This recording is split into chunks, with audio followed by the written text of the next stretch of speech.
विदर्भाच्या पुष्कळशा भागामध्ये काल संध्याकाळी मोठ्या प्रमाणामध्ये गारपीट आणि हवा धुंद झाली आहे। त्यामध्ये गव्हाचं, चण्याचं, संत्र्याचं फार मोठ्या प्रमाणामध्ये नुकसान झालेलं आहे।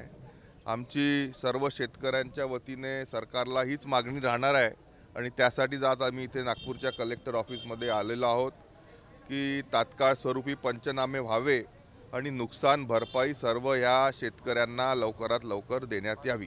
यापूर्वी आपण अनेकदा दावे केले होते की अनेक जण काँग्रेसमध्ये येणार, आज अशोक चव्हाणांच्या नावाची पुन्हा एकदा चर्चा सुरू झाली, राजीनामा दिला।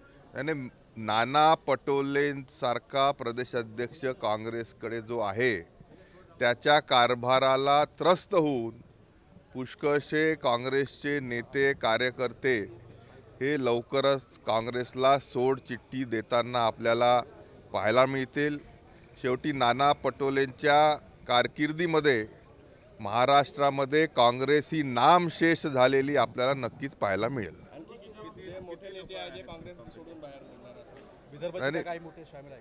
नाही बघा, नक्कीच मी सांगतो, अतिशय त्यानिमित्ताने प्रांताध्यक्ष बावनकुळे साहेब बोलले आहेत, मुंबईला देवेंद्रजी बोलले आहेत, पण ह्या सर्वांचा पडसाद असाच होईल की राज्यसभेच्या 6च्या 6 जागा ही महायुती जिंकल्याशिवाय राहणार नाही।